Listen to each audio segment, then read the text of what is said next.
Well, Dr. Karyn, thank you so much for joining me on this episode with Linch with a Leader. It is an honor to have you.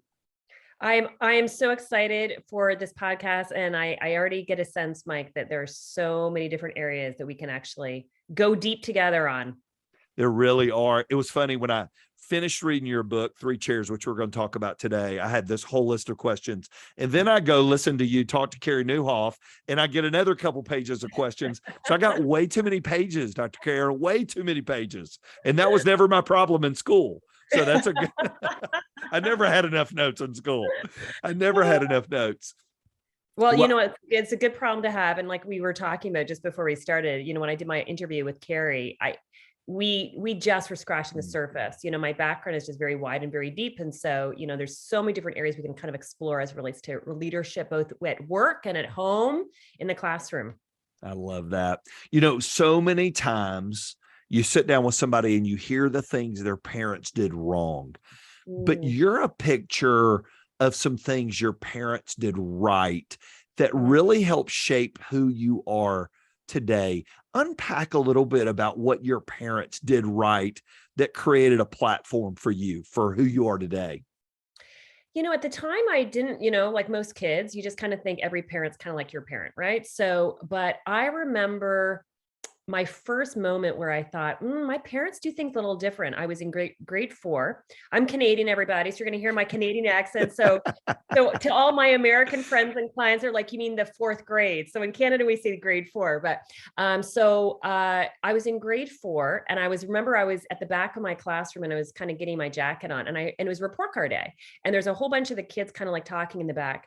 And I heard these kids going, "Oh my goodness, my mom's going to kill me. My dad's going to kill me." I'm like, "What do you mean your dad?" Like, and they were obviously just kind of, being a little bit dramatic. Yeah. But I said, "What, why?" They're like, "Well, it's report card and I didn't get straight A's." And I remember thinking that was so strange because I never had that conversation with my mom and dad. And I went home and I said, "Mom and Dad, it's a report card." And they were like, "Okay." And then I said, "Well, don't you want to see it?" And they're like, "Sure, if you want to show it to us." But they were never driven by marks. They were never driven by marks. They weren't driven by A's. They weren't driven by, what they were driven by was character. They've always been, there was a first time I would have been about 10 years old that I realized they parent differently. And really from the get-go, they parented based on character. They were character driven in their approach. It was all about, my effort, my motivation, my mindset, my attitude, my initiative. Was I asking for help? And because of that, and certainly I can talk later about kind of my whole relationship with school and my challenges with school, it really kind of started setting a bit of a foundation on how to approach life differently and how to parent differently. Your story really changed in 8th grade. And so 4 years later, you are faced with something you didn't see coming, and you got a diagnosis that really played into this and that your parents responded really well to. Tell that story a little bit to everybody listening in. Sure. And for anybody who's seen my TED Talk, I did a TED Talk on about this story. I kind of go into a lot more detail about it.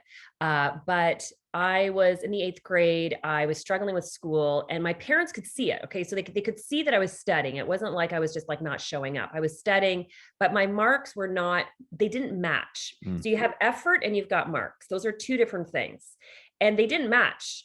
And my effort was really high, but my marks were actually really low. And so they thought, okay, let's go get her tested. And so I got tested by a clinical psychologist. And at 13 years old, I was told by this gentleman in a very small room as he looked at me and he said, "Karyn, we know what the problem is. You've got a learning disability." And he didn't stop there. What he said after that, he said, "You're going to be lucky to finish high school." Like, who tells that to a 13-year-old? I mean, talk about a totally unprofessional response. My parents were extremely upset with how he approached it. And so it wasn't just the diagnosis, it was how it was communicated to me that was so damaging. And so we left, my parents were fuming. And literally after that day, my dad said to me, "Moving forward, we will not ask to see a report card, period. We're not going to do it. We're not even going to look at, all we're going to care about is the only one question is, did you try your absolute best? That is going to be the standard from us moving forward as a family." And why that was so powerful is because I'm the youngest of 3 children. My brother and sister are both highly gifted, very gifted. Education is a high virtue in my family. My dad went to Princeton for his doctorate. Like it's a very, my grandmother was one of the first female doctors in Germany in the 1940s. So, you know, education is a high value. And so I could have come from a where, you know, that all the pressure was to kind of get education, but they had such a healthy mindset around it. And so why my dad's response was so powerful is because I could control my effort. I could not control the outcome. And for every parent listening, I just really absorb this for a second, because if we hold our kids accountable to things that they cannot control, you know, what that's going to produce is anxiety. Anxiety and control are best friends. So if you have expectations on your kids for something they cannot control, they're going to have anxiety. So by the fact that my parents said, you can control your effort, you cannot control the outcome. So we're going to hold you accountable to what you can control, which is your input. And all of a sudden I had hope, because I realized I could control how hard I tried, where I sat in the class, if I was asking for help, if I was getting tutoring, you know, whether or not I'm going to get myself a tutor. There was 1,000 things that I could control that was going to impact my outcome. And as long as I put my focus on that, I felt empowered and encouraged, and I had no anxiety. And so it's a really, really important piece. You know, when we're talking about anxiety, the epidemic, we're talking about mental health epidemic, we're talking about lonely, like there's so many mental health issues happening right now with kids. We're talking about resilience. So every parent listening is that you have to redefine failure. And that was the other thing. My parents said, this diagnosis doesn't define you, it's data. Like, lean into it, learn from it. You know, what is this telling you and teaching you about how your brain works and what you have to do, Karyn, differently to help you maximize your learning. And so they kind of took it and they flipped it right in its head. And all of a sudden that, you know, and thank goodness for my parents, because had they parented differently, my outcome in my life would have been completely different. Because if they had pushed me in terms of getting grades and getting A's, I know what I would have done. I'm a very strong spirit. So for anybody who's listening who has spirited children, I am a spirited child. So I know what you need to do differently to kind of parent those kids differently. So because I'm spirited, they knew how to inspire me to kind of take action of my life. Because if you try to tell a spirited kid to focus on something, they will completely rebel. So it not only is just healthy psychology in terms of inspiring motivation of your kids, it also is a really important way in terms of parenting spirited kids.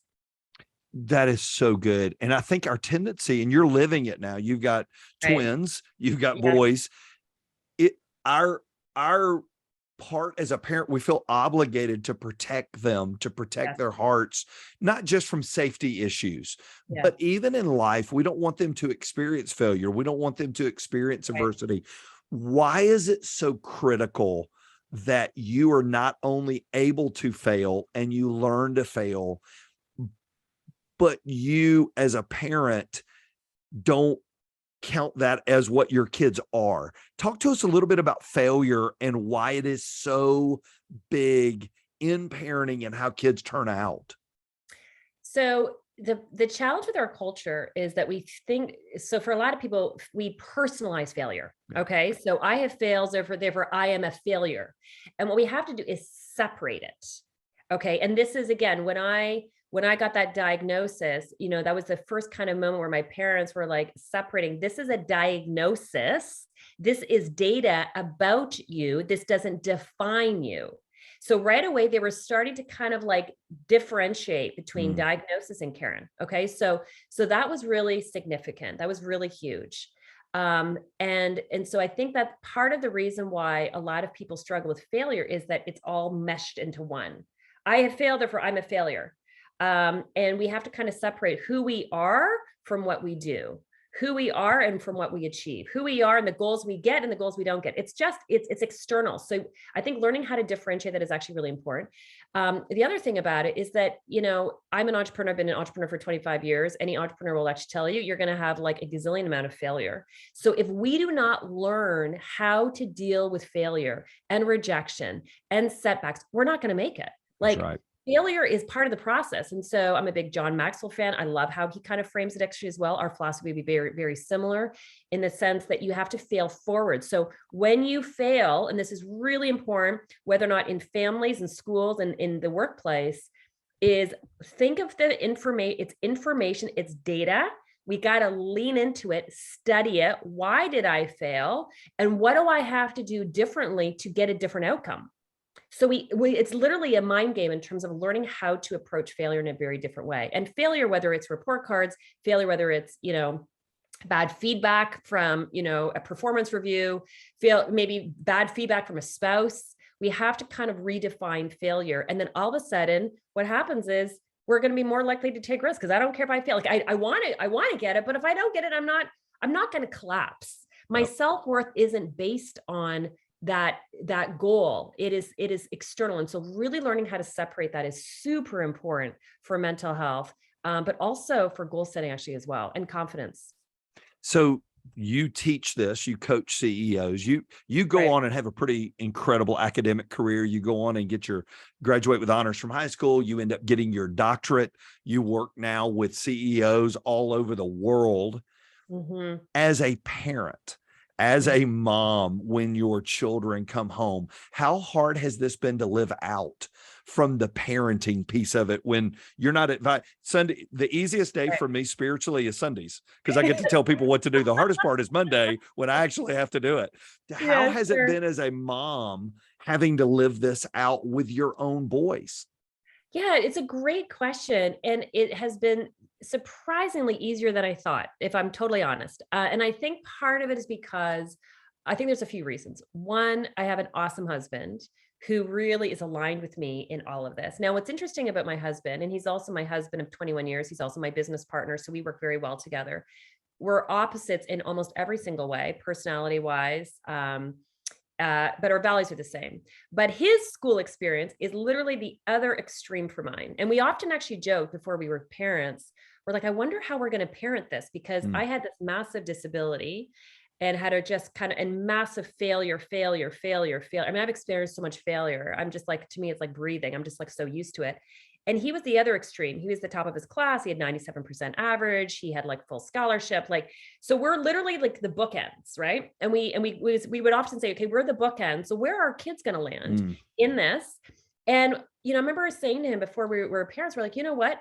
If we can just apply what we learned, if we can just teach our boys some of the lessons that we have learned, they're going to be okay because we just have to make sure that we're kind of teaching them as best as we can. So I feel like I've got his support. I've got two awesome boys. They've also seen me, and I've been very open about my experience and my struggles and how that's kind of helped and shaped me. But they've also seen their dad, who has a very different story. So I feel like they've kind of got these kind of different narratives. But it's been so much fun. I love being a mom of twins. I love being a mom of teenagers. I feel like teens get a really bad reputation, but teens were always my specialty. Like when I first practiced 25 years ago, my specialty were teenagers and millennials. That was kind of my entry into the workplace in terms of organizational psychology and leadership development. So I of all the age brackets, actually, I find teens actually the most exciting because their curiosity, the questions, they're figuring themselves out. So I have loved it. I found that the younger years just more physically challenging, Yep. right? The teen years are more emotionally tiring, but they're also the most exciting and actually and energizing actually at the same time too. So I've really quite loved it. And it's fun getting a front row seat to watch these two different Yeah. creations become. Yeah. And you think back to your parents, your dad, I love this. Your dad was a pastor and Mhm. you didn't know that PK was even a thing, which Mhm. in our world, for those of you listening Right. that Right. don't, it's a preacher's kid. And typically they're always given the Yes. deal. You're not going to turn out very well. You're going to rebel against your parents. How did your parents build in a healthy faith into you? So it wasn't just what your dad did. Talk to Yeah. me a little bit about that. So, one of the things that I think is really, when I think about kind of, again, healthy parenting, in terms of what my parents did, they really differentiated a lot of things. Mm, Okay. So they differentiated a lot between, um, you know, failure is data. It doesn't define you. Okay. So that was one thing, but faith was the same thing. Okay. And even the PK thing. So, and again, when I kind of think back, what they did is my dad, and I talked about this on Carrie Newhoff's podcast, he made it when he got hired by churches, he would sit down and say, one of the boundaries that I have is that my children are not to be called PK. So I literally did not know what that word was until I was at a camp and somebody called it to me, and I was like 15 or 14 or something like that. And, but again, that's another way of differentiating and Yep. setting a boundary, right? So he would say, I am hired for this job, not my children. Like, just so think about how healthy that is. So that was like Mm. another one. The same thing with faith, Mike. The same thing was like, this is our faith. Yep. And we would love for you to have this faith, but this is your life, not our life. This is between you and God, not anybody else. And so again, it's that separation, that differentiation between this is, we are who we are, but you are your own person. And we're going to kind of like hopefully help and encourage and inspire. But this is your choice. And I think that's really important because it's about choice. It's not about control. Yep. It's about inspiration and having meaningful conversations about faith, not about like, well, we're a Christian family and we're, so you better go to church and you better, like there was none of that. It was, and again, I'm a spirited kid. If they had done it differently, I think I would have kind of gone off way over here. So control. In psychology, there's a thing that's called locus of control, and it's really important. And it's around that, when you want to have a really help people develop well, they need to have a sense of control in their life. And if you try to control, they will feel really disempowered and just, not their best version of self. And so really what my mom and dad were doing is that they were instilling a lot of locus of control. They were kind of like setting up the boundary, but then sitting back and allowing me to kind of like figure things out. And even when I coach, whether I'm coaching, Fortune 500 CEOs with their team and or their family, I often say you have to with spirited kids, you have to still set up guardrails for them. You still have to set up boundaries for them. It's not like you're just kind of like stepping off, but you widen it so that you've got guardrails, but then they still have room to kind of make decisions and sometimes actually to fall and fail. But that's kind of part of the secret sauce, I think, on really raising healthy, confident, emotionally healthy kids. Yeah. And kids that don't walk away from their faith. So it's so interesting. You think about the more you want them to dig it down. And I know, there's a whole thing in our generation now where kids in their 20s, they quit going to church because mom's faith's gone, dad's faith's gone, youth pastor's faith's gone, their FCA or their Christian club at school's gone. And all of a sudden, if they haven't dropped their own anchor, they're going to drift, but you fear giving away ownership.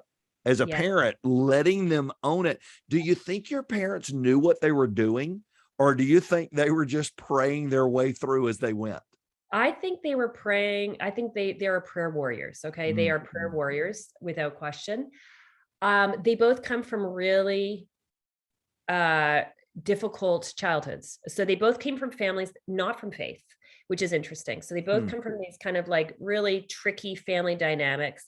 Then they become Christians, then they get married. And so I think because of a little bit of their background, they were very intent and very intentional to try to raise a really healthy family and a healthy dynamic. They are without question, like the two of the wisest people I know, which is really, so later on, they did more education on it. But at the time, certainly when we were little, it would have just been prayer and wisdom that really kind of led them. Later on, my mom ended up going back and she did her master's in counseling and she became a chaplain. And my dad ended up later on doing, when he retired, he actually started doing conflict mediation in churches. And so they both got more professional training in the realm of like psychology and counseling and boundaries and all of that. But when I was small, it was completely just prayer and wisdom and just kind of really, if you read scripture, it's all there, right? That's like right. It's all there. It's just worded a little different. But if you really read scripture, you'll see that just the importance around differentiation and not controlling and more empowering language. And so if you can kind of have that mindset for parents, then it will highly affect in terms of the development of your kids. I love that. And that's such a great piece of your story. We use a little phrase all the time, God never wastes our time and he never wastes our experiences. And all that you went through growing up, probably when you were in 8th grade and you got the diagnosis and this guy tells you he limits you, you find out I can bust through those limits. It drives so much of who you are today. How much do you find sitting down coaching now, coaching CEOs, coaching leaders of massive organizations, or even just parents when you're in your counseling practice, when you still do that? How much do you find so much of who they are goes back to their 3rd through 8th grade years? Is that something that's really real, that It you is go, real. they are now who they were then? For sure. There's definitely, our development and what shapes us, right? With what shapes us, and we all have different parts of our childhood that highly impact us, highly shape us. And watching, what do we do with that? Does it just kind of like impact us and we just kind of fall, or do we kind of learn how to like push through it and kind of, and so it is for sure interesting. One of the things I love when we, whether it's myself or somebody on our team, in terms of like coaching, in terms of senior leaders, what I love is that we can develop ourselves really strong in one part of our life, but we're not developed in another part of our life. So, for example, a couple of weeks ago, I'm working with a senior leadership team, and we're working on, retention and engagement in their company. And, so we had an all day training. And then the second half of the day, I work with a couple of the CEOs. And what I love about that is that, so we start professional and, it's all around kind of like, what do we have to do on the team side? And then when everybody else leaves, then all of a sudden we kind of start talking about what's really happening at home. So you can have like literally feel really confident in your work profession, but then you go home, you're like, Karyn, I don't really know how to talk to my 10-year-old. I feel like I'm so competent in this part of my life, but I don't know what on earth my wife is looking for. And so this is where my background in counseling as well as leadership development has been like super helpful, because when I work with these leaders, I'm like their one-stop shop. We're able to kind of talk about all of the above. They're like, oh gosh, I love this. We can talk about like how to, increase our retention with our team. And we can also talk about how do we actually get better engagement with our family. And so I think it's a really popular area, Mike, is that we can kind of develop our professional side, but our personal side is struggling. Yep. And if we want to really become, and my whole thing is around really building and developing great leaders, if we really want to develop great leaders, then we really have to make sure that we're applying these principles in all parts of our life, not just in our work. I heard a counselor say years ago, our lives are like a big bowl of soup. Everything's just sort of thrown in. Now we may try to separate it, but we never completely get those things apart, and all things play into it.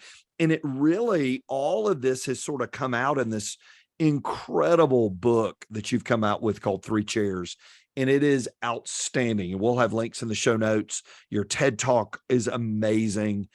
But all of this, so much of the story is packed into those 3 chairs.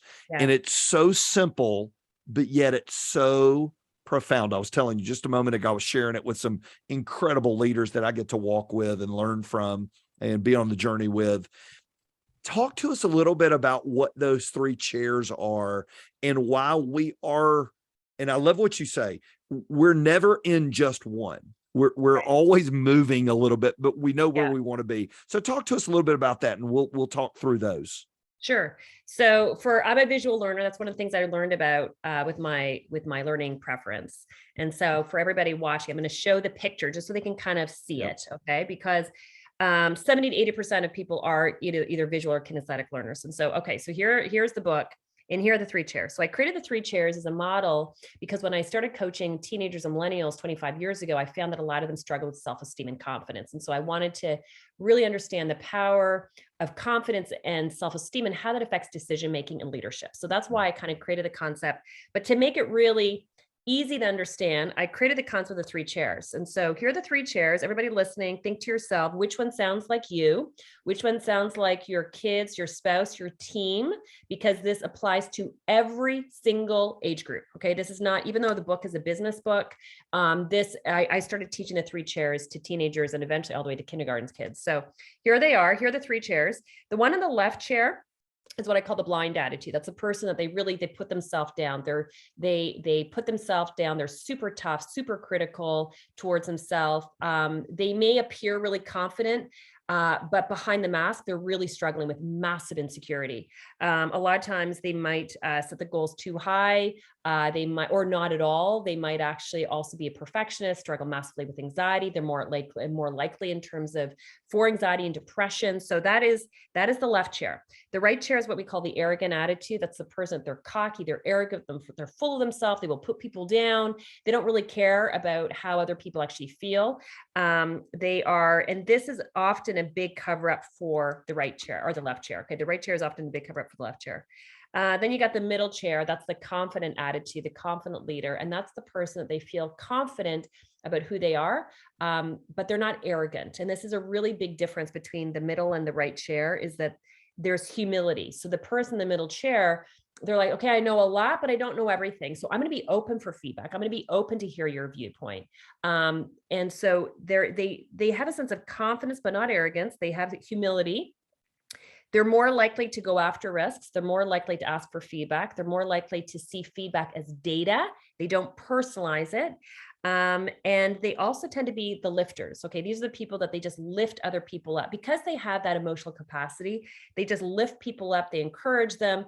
And they really want the best for other people. And so I created the concept of the three chairs really around the three different attitudes of self-esteem or mindsets. But based on the research, once you kind of figure out with what chair you sit in, you can make very strong, educated guesses on how you're going to make decisions. Everything from goal setting, who you choose as a partner, who you choose as your friends, how you deal with conflict. It's all based on research. And so anyway, much more details in the book, but this really here is the leader. And in the book, I talk about the 5 core skills, the 5 leadership EQ skills that you need to develop for that middle chair, which we call cards. Yep. And you can actually measure that. And so for anybody listening who wants to learn how to measure that, we have a free scorecard that you can actually go to our website at dkleadership.org, and you can download it, and you can actually do the scorecard, and you can actually measure your emotional intelligence according to those 5 things. And it's a great starting point for just to kind of like start the conversation with yourself. And also you can do it with yourself, you can do it with your family, you can do it with your team, you can do it with your kids around how am I doing according to those kind of 5 core skills of sitting in the middle chair. And title has nothing to do with which chair you're in. Your title and what you've attained. Yeah. So leadership is a mindset, not a title. Okay. That's very much of a term. So you could have a child that is in grade 1 who is sitting in the middle chair. So they have a strong sense of yes, they know what to say yes to, they know what to say no to. They choose other friends who sit in the middle chair. They set healthy, realistic goals. They know how to kind of manage feedback. So you could have literally kids in kindergarten sitting in the middle chair, and you can have a Fortune 500 CEO sitting in that right chair.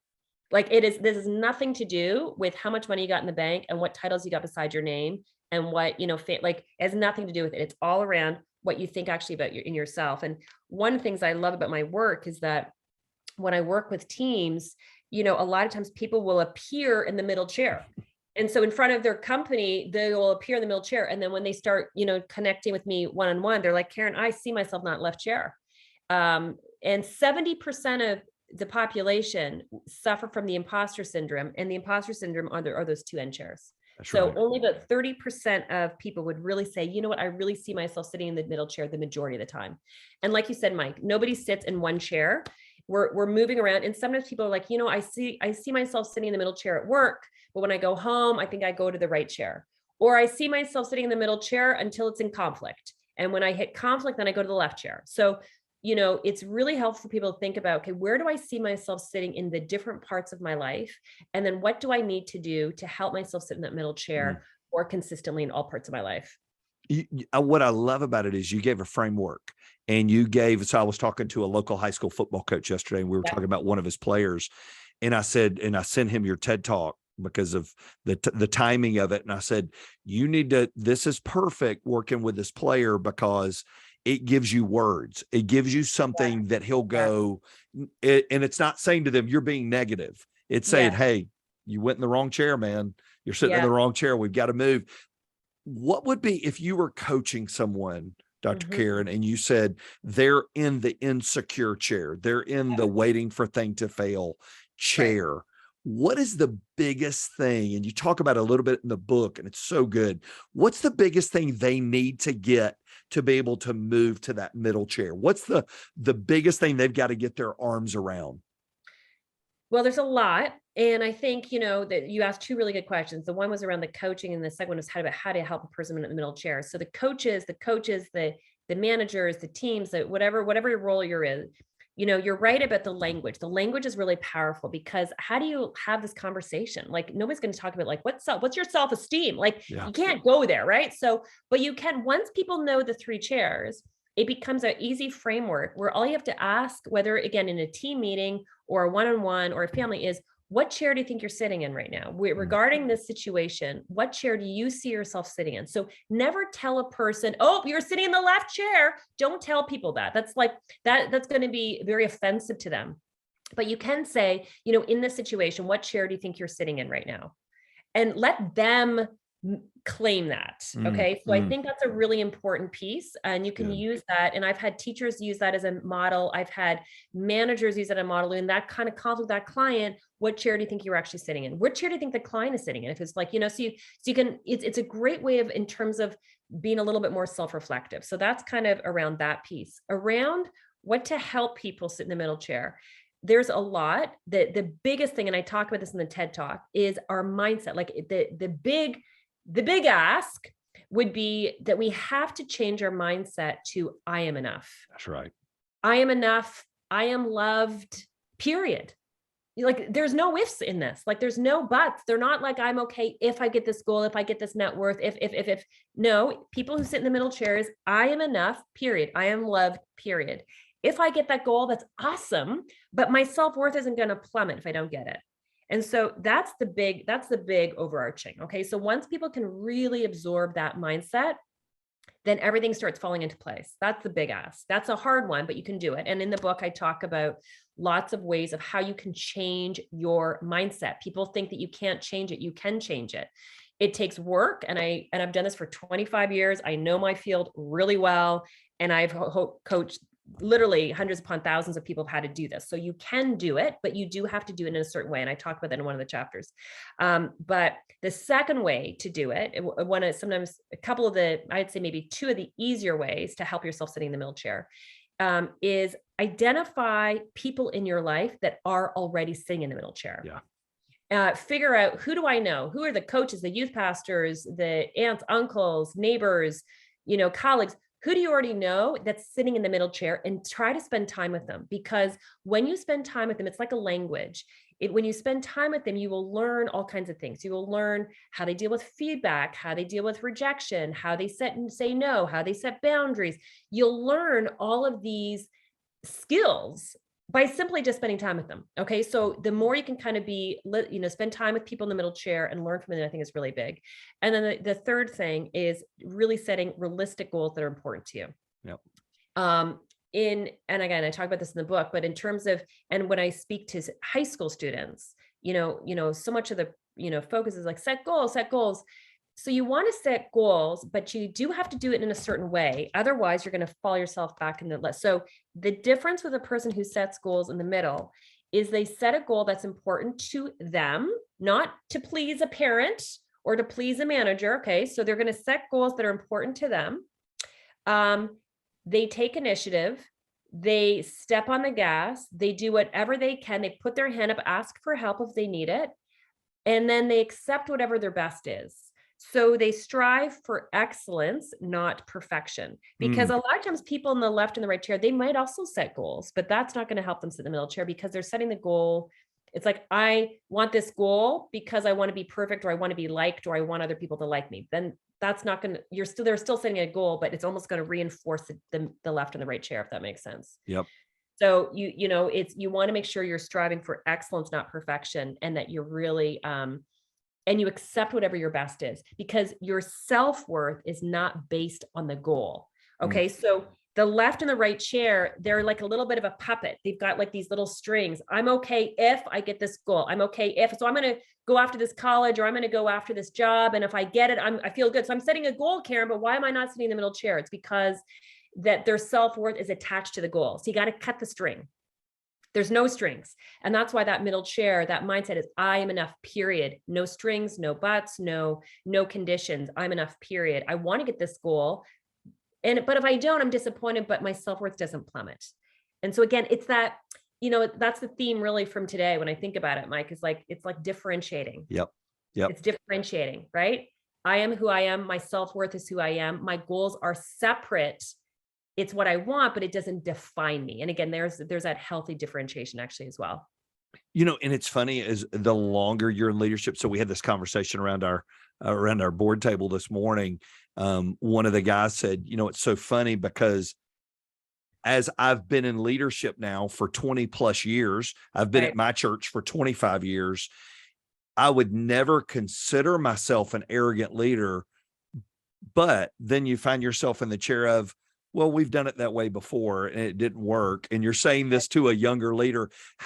How do you stay in the middle chair with checkpoints of going, all right, I see myself becoming arrogant, or I see myself becoming insecure? What would you tell somebody? They've been in leadership for a while. They've been entrenched in their position and they know a lot, and people come to them, but they want to stay humble. And I don't know. Did you read 8 Paradoxes by Tim Elmore? No, I haven't, but it's on my list. My gosh. His first chapter on confidence and humility is the middle chair, right? Okay. How would you coach somebody to stay humble, but yet confident, ask questions, don't think you know everything? How would you coach somebody in that? It's a great question. And I think the secret sauce in that is feedback from people that really know you. So, that's another way. That's another way of helping yourself sitting in the middle chair. For everybody who's like, you know what, Karyn, this makes sense. I wanted to learn to sit in the middle chair. Then this is gutsy. This isn't easy, but this is going to work. It's going to help. Is you ask feedback from, I'd say 3 to 5 people that really know you well. I would ask people in your house, and I would ask people in your company, because you're going to get different feedback from different people. And feedback is, I think that's actually also one of the reasons why I love this work so much. So my kids will see me on stage. A lot of times they'll come and hear me speak at conferences. They'll see me on TV, and what it was great is, like, even for Mother's Day, I said to my boys, I said, you know what I really want for Mother's Day? I want us to watch my TED Talk, and we've got free discussion questions for families, teams, and also for schools. You can go to my website for all that free stuff to because we really want to inspire meaningful conversations. And I said, what I really want is I want us to watch the TED Talk and have a discussion as a family, because they're on the discussion questions. You kind of go through and, like, when do you see me sitting in the middle chair? When do you see me sitting in the left chair? And talk about a meaningful conversation that we had with our family. We talked for an hour, my husband and my 2 boys, around where we saw each other sitting in the different chairs. And I kind of sat back and I'm like listening to them, like, Mom, like, I think you're sitting in the middle chair the majority, but, I can think sometimes when you sat in the right chair, and I can think of when you were like in this, I think you sat in the left chair. And so, but because I'm asking for that feedback, I'm okay with it. Right. Because, and so as leaders, as parents, as, as business owners, as entrepreneurs, we gotta lean in and ask for feedback. Because the other thing about it is that we can think we can feel that we're sitting in the middle chair, right? But sometimes our words or our body language can really appear more in the right chair. Okay. And so we can think we're being assertive, but other people will see it as aggressive. Then you kind of go into all kinds of like different things around gender communication and, how that affects, how people kind of perceive it. But I thought one of the questions my son asked, which I thought was brilliant, he said, Mom, is it possible that people can sit in the middle chair, the majority of the time, but then when they get upset, when they get angry, they kind of go in the right chair? And I thought, wow, I said, yes, like that's a great. So in answer to your question, the way you stay humble is you got to ask for feedback. Now, if you want some honest feedback, everybody, and this is gutsy, and this is only for people who are like diehards and really want to do this. Years ago, I had a teenager in my practice. Well, I still work with teens, but and she said, Karyn, I'd love to give my dad some feedback because I don't talk to him, but he's never asked for it. And I said, well, that's a problem. I said, so what could you do? How could you give him some feedback? And she's like, she leaned in and she said, you know what you should do? She goes, you should create a report card for parents. Mm, Because if my dad asked me for feedback on something kind of written, I would give it to him, but he's never asked me for feedback. And I thought, oh my goodness, that's brilliant. So we created a report card. Again, it's free. Go to our website. It's there, everybody. And it's a parent report card asking for feedback. And so what I would encourage you to do is if you have 3 kids, print it for 3 kids because you're going to get different feedback from different kids. Tell your kids, I would love to get feedback. I want to know, what am I doing well? What needs work? Okay, that humility. I want to be a great parent, so I really want to get some feedback. Let me know, what am I doing well? What needs work? And there's no consequences for being honest. And I've had so many people do this, and I'm loving the emails we're getting back. We're like, oh my gosh, this is like so interesting. And how people are kind of, they're getting some raw data. yep. But here's the thing, couple tricks. Make sure you tell them there's no consequences for being honest. And also don't give the report card on behalf of your spouse. I had some people saying, this is perfect. I'm going to print it on behalf of my husband. And then he's going to know, he's going to get some. No. That's right. Only for ourselves. And then you can do a follow-up in like 3 months, 6 months, based on the feedback. And then you say, thank you, and get curious, not defensive. Okay. So if you get something on that report card and you're like, and it might shock you, and you don't get defensive, get curious, say, thank you for this feedback. I'm curious. Can you help me understand a little bit more about this answer? I would like to learn more. So lean in, get curious, and then just say, you know what, this is super helpful. I'm going to work on some of this. Would you be willing to do a follow-up with me in about 3 months or 6 months? Okay. So you're leaning in, you're listening, you're getting that feedback, and then you're doing a follow-up. Don't overdo it. I had, again, a CEO, gotta love some of these CEOs I coach. He's like, I love this. This is so practical. I'm going to do this every week. I'm like, do not do this every week. That is going to be right. So you want to, so it's a great tool, but we do have to learn how to use it properly. Right. So I would do a follow-up in maybe 3 months or 6 months, talk to your team, get their buy-in in that. But it's a beautiful way of saying to your kids, I want to be a parent sitting in the middle chair. I want to know what am I doing well and what really needs some work. And so that's a great, again, just to kind of, a lot of times when I do these podcasts, people are like, oh, this is so great, but where do I start? Yes. Where do I even go? The report card is an awesome first step. The leadership EQ scorecard is a great first step. It just kind of gets you one step forward in terms of where do you kind of go in terms of a next step? Well, I want to tell you, this book is so good. And so we're going to have links to all those things in the show notes. So for all of you listening today on YouTube, on Podcast World, we'll have all that. I want to wrap with this. And I did not get through one page of questions because this is so fascinating. So I'm like, Carrie, I just can't get enough. I can sit and ask questions all day.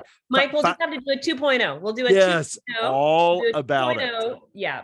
We'll do a 2.0 and we'll figure out another way in terms that we can kind of, because there is so much. There's so much. Oh my gosh. Yeah. Mm-hmm. Your phrase, you are enough. That is one of those that will sink you to your knees. And I don't care. I'm 53. If you're 53 or you're 13. Right. There will be a day that your journey here on earth is over and we finish here. Right. When you close your eyes here and you open your eyes in heaven as a believer and you see Jesus and you realize to the core of who you are, he really believed you were enough. What would that change about how you live now if we could see that to our creator and the one who knows everything about us, that we're enough for him? We're enough. It's not our performance. It's not our work. It's not what our title was. He loved us for us. What would it change about us here? What would you say? I think it's a beautiful imagery, Mike. And I've thought about this a lot. I think there would be a place where in terms of almost like surrendering. I remember years ago, I was praying for something. I was working on producing a television show. And I had this image of myself walking towards God. Okay. And it was like an image that I had as I was kind of praying. And as I was walking, I was praying about it. And I was holding this proposal in my hand. And as I walked towards God in this prayer, I literally came to him and I fell on my knees and he took the proposal and he threw it. And I'm going to start to cry when I think about it. And it was kind of in the moment, like, he's like, I don't really care about the stuff, right? I don't really care about the goals and the tasks. What I care about is you. Mm. And I really think that that is really, everything that we're doing really on this earth is around developing us as people. It's all about character, right? And the tasks and the goals and all of that, it's all good stuff. And it all kind of helps us kind of like benefit and help other people. But at the end of the day, when our time is up, it really is between us and God, period. And really what he wants is just to chisel us and help us really understand and develop our worth. So I think if we can kind of figure that out as early as possible and understand that he is saying, that's why, when I wrote the script for the TED Talk, and I was trying to think about a song. I need a song because when I post this up on social media, I want to kind of put a song.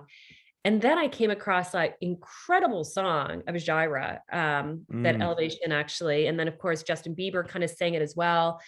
And I thought, oh, that is the song. That is the song around You Are Enough. Like it literally is like the most perfect song with the TED Talk and the book, because that is it. That is, if everybody can, if we can just understand it, like that's what the whole scripture is about, is trying to help us understand that concept.